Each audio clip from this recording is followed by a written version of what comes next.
salaamaaleykum maa ngi tudd Doussouba Ndiaye nekk ci plateforme Mboro SOS di ànd ak sama collègue bi Mansour Ka moom moo yor wàllum tout ce qui est communication ak budget bi nga xamante ni moo nekk ci activité bi nga xam ne def nañ ko tey fii ci lycée Taïba ICS bu Mboro.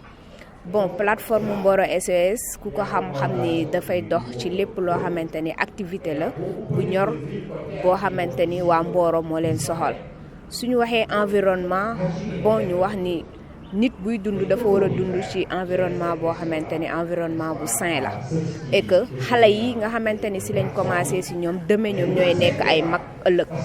donc lépp looy commencé dañ koy commencé ci tout tànk yi pour que demain incha allah ñoom ñu mën ko def ci seeni njaboot ñu dem ba environnement bi du am benn problème te ku wax Mboro xam ni pollution bi dafay bari ak leneen loo xamante ni mi ngi fi bon loolu gën a yokk tax ñu def loolu. li tax li gën a yokk aussi ñu poussé ko aussi ci lycée Taïba ICS ku ko xam-xam ni population Mboro yëpp kenn ku nekk am nga doom boo xamante ni moo ngi fii ci lycée su jugee fii mën ko yóbbu këram mën ci tàggat ay rakkam ak fameem loolu lu gën a yokk tamit ñu def activité bi fii aussi ci la bokk. waaw merci beaucoup Vital TV di leen remercier surtout seen teewaay tey SOS Mboro effectivement moo doon lancé phase 2. Projet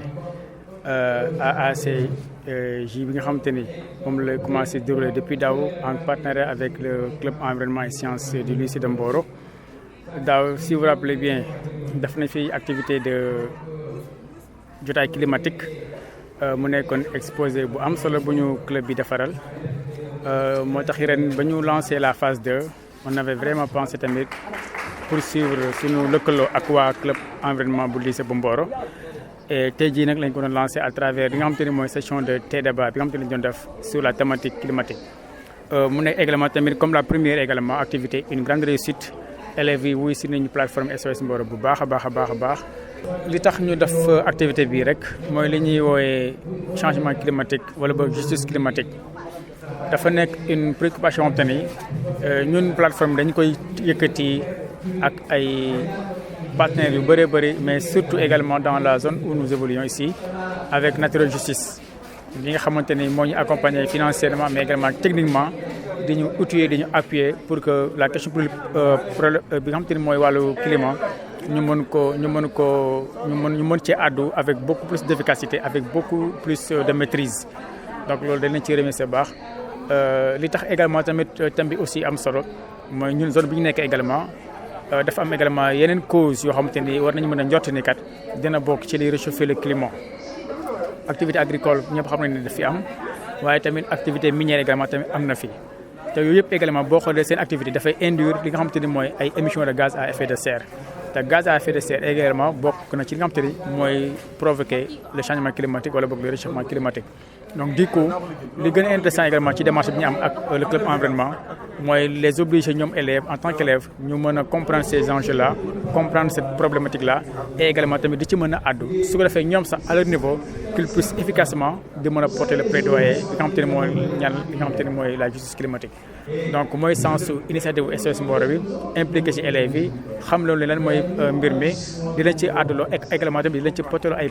plaidoyer te ñoom également ils le font très efficacement et puis ñu ngi ci am mbégte lool ci seen taxawaay bi nga xam ne commencé nañu am depuis que daaw ak ren ñu commencé lëkkaloo ak ñoom ci wàllu bi nga xamante ni mooy justice climatique. Bonsoir, moi c'est Kodou Gueye et je suis élève en classe de TS terminale S au lycée Taïba ICS de Mboro. Aujourd'hui, nous exposions sur le thème réchauffement climatique. Nous exposions sur les causes, les conséquences et éventuellement nous avions donné des solutions. Ma partie était la définition. Je définissais ce qu'est le réchauffement climatique parce que plusieurs d'entre nous parlent de réchauffement climatique sans cerner véritablement cette notion. En effet, le réchauffement climatique est un accroissement de la température moyenne d'une région pendant une période de 100 à 150 ans. Donc ce n'est pas une petite période. Et nous avons remarqué depuis la révolution industrielle, avec l'accroissement des industries qui sont dû à l'alimentation de la population, parce qu'avec une grande population, il faut quand même les nourrir. Nous avons vu qu'il y a eu un grand impact sur la température, et c'est dû à l'émission de carbone par ces entreprises. Bonjour, je me nomme Mariama Diallo, élève en terminale SA. Et aujourd'hui, nous avons tenu un débat qui parle du réchauffement climatique. C'est le club environnement et santé du lycée de Mboro qui l'a mené. Avec mes camarades, on a exposé et moi j'ai parlé de la conclusion où j'ai cité les différentes activités que le club